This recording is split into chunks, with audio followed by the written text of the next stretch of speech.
Madam ಇದು actually ನಾವು ತುಂಬ ಡಿಲೇ ಆಗಿದೆ. ಪಾರ್ಲಿಮೆಂಟ್ ಅಟ್ಯಾಕ್ ಆಯ್ತಲ್ಲ, ಇದನ್ನು ಅವಾಗಲೇ ಮಾಡಬೇಕಾಗಿತ್ತು. ಅವಾಗ ಮಾಡಿದರೆ ಇಷ್ಟೊತ್ತಿಗೆ ನಮ್ಮ ಪಾಕಿಸ್ತಾನ ಅನ್ನೋದು ಭೂಪಟದಲ್ಲೇ ಇರ್ತಿರಲಿಲ್ಲ. ಆ ಜಾಗದಲ್ಲೆಲ್ಲನೂ ಜೈಸಲ್ಮೇರಲ್ಲಿ ಸಾಮಾನ್ಯ ಜನಗಳು ವಾಸಿಸುವಂಥ ಜಾಗದ ಮೇಲೆ ಅವ್ರು ಮಾಡಿದ್ದಾರೆ. ಇದನ್ನು ಅವ್ರು ಮಾಡಿದ್ರಿಂದನೇ ನಾವು ಪ್ರತೀಕಾರ ಮಾಡಲೇಬೇಕಲ್ಲ, ಪ್ರತೀಕಾರ ತೀರಿಸ್ಕೊಳ್ಳಬೇಕು. ಅದಕ್ಕೆ ನಾವು ಮಾಡೇ ಮಾಡ್ತೀವಿ ಅದನ್ನು. ಸೊ ಮತ್ತೆ ಇವತ್ತು ನಮ್ಮ ಜೊತೆಗೆ ಮಾತನಾಡೋದಕ್ಕೆ ಹವಲ್ದಾರ್ ಆಗಿರುವಂತಹ ತುಳಸಿರಾಮ್ ಸರ್ ಇದ್ದಾರೆ. ಬನ್ನಿ ಅವ್ರನ್ನ ಮಾತಾಡ್ಸೋಣ.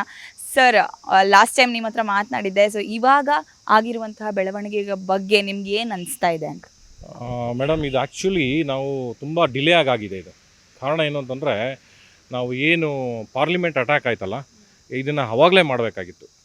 ಆವಾಗ ಮಾಡಿದರೆ ಇಷ್ಟೊತ್ತಿಗೆ ನಮ್ಮ ಪಾಕಿಸ್ತಾನ ಅನ್ನೋದು ಭೂಪಟದಲ್ಲೇ ಇರ್ತಿರಲಿಲ್ಲ. ಆವಾಗ ಮಾಡಿದ್ದು ತಪ್ಪು ಈಗ ಮಾಡಬಾರ್ದು ಅಂತ ಇದೊಂದು ಮಾಡಿದರೆ, ಇದೊಂದು ತುಂಬ ಒಳ್ಳೆಯ ಕಾರ್ಯ. ಇದನ್ನು ಇಡೀ ದೇಶನೇ ಶ್ಲಾಘಿಸ್ತಾ ಇದೆ. ಯಾವುದೇ ಒಂದು ಪಕ್ಷ ಅನ್ನೋದಿಲ್ಲದೆ, ಏನು ಇಲ್ಲದೇ ಇಡೀ ದೇಶನೇ ಇದನ್ನು ಸ್ವಾಗತಿಸ್ತಾ ಇದೆ. ನಾವು ಮಾಡಲೇಬೇಕು ಅನ್ನೋದನ್ನು ಹುಮ್ಮಸ್ ಕೊಡ್ತಾ ಇದೆ. ಅದೇ ರೀತಿ ನಿಮ್ಮ ವಾಹಿನಿಗಳಿಂದನೂ ಅಷ್ಟೇ, ಜನಸಂದಣಿಯಿಂದ ಅಷ್ಟೇ, ಎಲ್ಲರಷ್ಟು ಪಬ್ಲಿಕ್ಕು ಇವರೆಲ್ಲರೂ ನಮ್ಮ ಇಡೀ ಡಿಫೆನ್ಸ್ ಫೋರ್ಸ್ಗೆ, ನಮ್ಮ ಸೇನೆಗೆ ಒಂದು ಸಾಥ್ ಕೊಡ್ತಾ ಇದ್ದಾರೆ. ಇದೇ ಥರ ಕೊಡಲಿ. ಎಲ್ರಿಗೂ ಕೇಳ್ಕೊತೀನಿ, ದೇವರಲ್ಲಿ ಪ್ರಾರ್ಥಿಸಬೇಕು. ಎಲ್ಲರೂ ನಮ್ಮ ಸೈನಿಕರನ್ನು ಈ ಯುದ್ಧವನ್ನು ಗೆದ್ದು ಇದೇ ರೀತಿ ಒಂದು ಕ್ಷೇಮವಾಗಿ ವಾಪಸ್ ಬರಲಿ ಅಂತ ಕೇಳ್ಕೊಳ್ಳೋಕ್ಕೆ ಪ್ರಾರ್ಥಿಸ್ತೀನಿ ಮೇಡಮ್. ಸರ್, ಈಗ ಕೆಲವೊಂದಷ್ಟು ರೂಲ್ಸ್ ಆ್ಯಂಡ್ ರೆಸ್ಟ್ರಿಕ್ಷನ್ಸ್ ವಾರ್ಗೂ ಕೂಡ ಇರುತ್ತೆ. ಸೊ ನೀವು ನೋಡಿರ್ಬೋದು, ಅವರು ದಾಳಿ ಮಾಡಿದ್ದಕ್ಕೆ ಪಹಲ್ಗಾಮ್ ಅಟ್ಯಾಕ್ಗೋಸ್ಕರ ಪ್ರತಿದಾಳಿಯಾಗಿ ಇವ್ರು ಮಾಡಿದ್ರು. ಜೊತೆಗೆ ನಾನ್ ಎಸ್ಕಲೇಟರಿ ವಾರ್ ಅಂತ ಘೋಷಣೆ ಕೂಡ ಆಗುತ್ತೆ.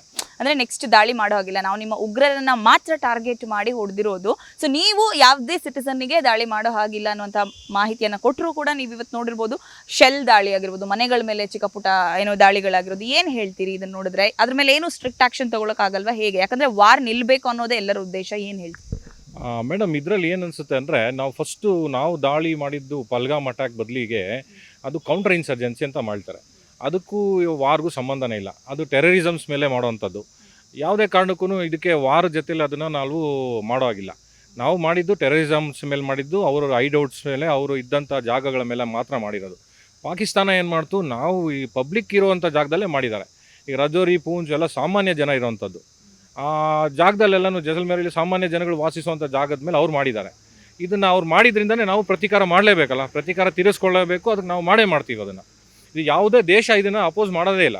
ಫಸ್ಟ್ ಆಫ್ ಆಲು ನಾವು ಮಾಡಿರೋದು ತಪ್ಪು ಅಂತ ಯಾರೂ ಹೇಳ್ತಾ ಇಲ್ಲ, ಹೇಳೋಂಗೂ ಇಲ್ಲ ಅದನ್ನು. ಯಾಕಂದರೆ ಅವ್ರವ್ರ ದೇಶದಲ್ಲಿ ಅವ್ರವ್ರದ್ದೇ ವಿಚಿತ್ರವಾಗಿದೆ. ಈಗ ಲಾದನ್ನು ಇದು ಮಾಡಿದಾಗ ಅಮೇರಿಕ ಒಂದೇ ಸತಿ ಅಫ್ಘಾನಿಸ್ತಾನ್ಗೆ ಹೋಯ್ತು, ಎಲ್ಲನೂ ಶುರು ಮಾಡ್ತು. ಆ ರೀತಿಯೇ ನಮ್ಮದು ಅದೇ ರೀತಿಯೇ. ಯಾವುದೇ ದೇಶ ಆಗಲಿ ಯಾವುದನ್ನು ಅಪೋಸ್ ಮಾಡೋಂಗಿಲ್ಲ. ಕೆಲವೊಂದು ರಿಸ್ಟ್ರಿಕ್ಷನ್ಸ್ ಇರುತ್ತೆ ಪಬ್ಲಿಕ್ ಮೇಲೆ ಮಾಡಬಾರ್ದು ಅಂತ. ಬಟ್ ನಾವು ಬೇಕು ಅಂತ ಏನು ಮಾಡಲಿಲ್ಲ. ಅವ್ರು ಮಾಡಿದಾಗ ಅದನ್ನು ಟಾರ್ಗೆಟ್ ಮಾಡಿ ಇಂಥ ಜಾಗದಲ್ಲಿ ಇದ್ದಾರೆ ಅಂತ ಒಂದು ಕನ್ಫರ್ಮೇಷನ್ ತೊಗೊಂಡ್ಮೇಲೆ ನಮ್ಮವ್ರು ಮಾಡಿರೋದು. ಈಗ ಅದೇ ರೀತಿ ಅದು ಮುಂದುವರಿತಾ ಇರುತ್ತೆ. ಈಗ ಅದನ್ನು ನಿಲ್ಲುವಂಥ ಸ್ಥಿತಿನಲ್ಲಿ ಏನೂ ಇಲ್ಲ, ಅದು ಮುಂದುವರಿಯುತ್ತೆ ಇನ್ನೂ. ಸರ್, ಈಗ ಪ್ರಮುಖವಾಗಿ ಕೇಳಿ ಬರ್ತಾ ಇರುವಂಥದ್ದು HQ-19 ಮಿಸೈಲನ್ನು ಯೂಸ್ ಮಾಡಿದ್ದಾರೆ. ಅದು ಚೈನಾದಿಂದ ಅವ್ರಿಗೆ ಸಪ್ಲೈ ಆಗಿದೆ ಅನ್ನುವಂಥದ್ದು. ಅದು ಎಷ್ಟು ಪರಿಣಾಮಕಾರಿಯಾಗಿ ಭಾರತದ ಮೇಲೆ ಬೀರಲಿದೆ ಅಂತ? ಮೇಡಮ್, ಈಗ ನಮ್ಮಲ್ಲಿ ಅಂಥ ಪರಿಣಾಮ ಏನೂ ಬೀರಲ್ಲ. ನಮ್ಮಲ್ಲಿ ಅದಕ್ಕಿಂತ ಉತ್ತಮವಾದಂಥ S-400 ಇದೆ, ಸುದರ್ಶನ್ ಇದೆ. ನಮ್ಮ ಹತ್ರ ಆ್ಯಂಟಿ ಟ್ಯಾಂಕ್ ಗೈಡೆಡ್ ಮಿಸೈಲ್ಸ್ ಇದೆ. ನಮ್ಮ ಫ್ಲೈಟ್ಸಲ್ಲೂ ಅದೇ ಥರ ಇದೆ. ಮಿಗ್ ಇದೆ, ರಫೇಲ್ ಇದೆ. ಇವನ್ನೆಲ್ಲನೂ ಹುಡ್ಕೊಂಡು ಹೋಗಿ ಹೊಡೆಯೋವಂಥ ಬಾಂಬ್ಸ್ ನಮ್ಮ ಹತ್ರ ಇದೆ. ಅವ್ರು ಏನೇ ಮಾಡಿದ್ರು ಅಷ್ಟೇ ಹುಡ್ಕೊಂಡು ಹೋಗಿ ಅದ್ರ ಹಿಂದೆನೇ ಹೋಗಿ ಹೊಡೆಯೋವಂಥ ಬಾಂಬ್ಸ್ ಇದೆ ನಮ್ಮಲ್ಲಿ. ಅಂಥದ್ದು ಎಫೆಕ್ಟ್ ಆಗಲ್ಲ ನಮಗೆ. ಇದ್ರ ಮೇಲೆ ಭಾಳ ಪರಿಣಾಮ ಬೀರೋವಂಥದ್ದು ಏನೂ ಇಲ್ಲ ಅಲ್ಲಿ. F-17 ಥಂಡರನ್ನು ಬಳಕೆ ಮಾಡಬಾರ್ದು ಅನ್ನುವಂಥ ಒಂದು ಇದನ್ನು ಅಮೆರಿಕಾದಿಂದ ಕೂಡ ಹೇಳಲಾಗಿತ್ತು. ಆದರೂ ಯೂಸ್ ಮಾಡಿದರೆ ಅದನ್ನು ಹೊಡೆದುರುಳಿಸಲಾಗಿದೆ ಅನ್ನುವಂಥ ಮಾಹಿತಿ. ಸೊ ಏನು ಹೇಳ್ತೀರಿ ಮೇಡಮ್? ಇದು ಥಂಡರ್ ಅನ್ನೋದು ಇದೊಂದು ತಪ್ಪು ಮಾಹಿತಿ ಇದೆ. ಥಂಡರ್ ಅನ್ನೋದು ಚೈನಾ ಮೇಡು. ಓಕೆ, ಅದನ್ನು ಅಲ್ಲಿ ಎಲ್ಲೂ ರಿಸ್ಟ್ರಿಕ್ಟ್ ಮಾಡಿಲ್ಲ. ಅಮೇರಿಕಾ ರಿಸ್ಟ್ರಿಕ್ಟ್ ಮಾಡಿದ್ರು. F-16 ಅಂತ ಒಂದು ಫ್ಲೈಟ್ ಇದೆ ಪಾಕಿಸ್ತಾನದಲ್ಲಿ. ಅದನ್ನು ಅಮೇರಿಕಾ ಅವ್ರಿಗೆ ಕೊಟ್ಟಿರೋದು. ಯಾಕೆ ಕೊಟ್ಟಿತ್ತು ಅಂತಂದರೆ, ಅಫ್ಘಾನಿಸ್ತಾನ್ ಮೇಲೆ ಮತ್ತು ಅವ್ರ ಬಲೂಚಿಸ್ತಾನ್ ಮೇಲೆ ಕೌಂಟರ್ ಇನ್ಸರ್ಜೆನ್ಸಿ ಆಪ್ರೇಷನ್ಸ್ ಮಾತ್ರ ಮಾಡಬೇಕು ಅಂತ ಕೊಟ್ಟಿತ್ತು. ಆಗಿನ ಅಗ್ರಿಮೆಂಟಲ್ಲೂ ಕ್ಲಿಯರ್ ಆಗಿದೆ, ಭಾರತದ ಮೇಲೆ ಯಾವುದೇ ಕಾರಣಕ್ಕೂ ಇದನ್ನು ಉಪಯೋಗಿಸೋಂಗಿಲ್ಲ ಅಂತ. ಕೌಂಟರ್ ಇನ್ಸರ್ಜೆನ್ಸಿ ಭಾರತದ ಮೇಲೆ ಉಪಯೋಗಿಸೋಂಗಿಲ್ಲ ಅಂತ ಇದು ಮಾಡಿದರೆ. ಆ S-16 ಅಂತ ಒಂದು ಫ್ಲೈಟ್ ಇದೆ, ಫೈಟರ್ ಜೆಟ್ಸು, ಅದನ್ನು ಯೂಸ್ ಮಾಡ್ತಿಲ್ಲ ಅವರು. ಇದು ಅದಕ್ಕೋಸ್ಕರ ಚೈನಾ ಮೇಡ್ ಆಗಿರೋದ್ರಿಂದ ಇದನ್ನು ಯೂಸ್ ಮಾಡ್ತಾರೆ. ಆಲ್ರೆಡಿ ಅಮೇರಿಕಾ ಅವ್ರಿಗೆ ಇನ್ಸ್ಟ್ರಕ್ಷನ್ ಕೊಟ್ಟಿದೆ, ನೀವೇನಾದರೂ ಇದನ್ನೆಲ್ಲ ಯೂಸ್ ಮಾಡಿದ್ರೆ ನಿಮಗೆ ಅದಕ್ಕೆ ಬೇಕಾಗಿರೋವಂಥ ಸ್ಪೇರ್ಸು, ಬಿಡಿ ಭಾಗಗಳನ್ನೆಲ್ಲ ನಾವು ಸಪ್ಲೈ ಮಾಡೋದನ್ನ ನಿಲ್ಲಿಸ್ತೀವಿ. ನೀವು ರಿಪೇರಿ ಮಾಡಿಸ್ಕೊಳ್ಳೋಕ್ಕಾಗಲ್ಲ, ಅದನ್ನು ಆಮೇಲೆ ನೀವು ಯೂಸ್ ಮಾಡೋದಂಗೆ ಆಗ್ಬಿಡುತ್ತೆ ಅಂತ ಅವ್ರು ಆಲ್ರೆಡಿ ಹೇಳಿದರೆ.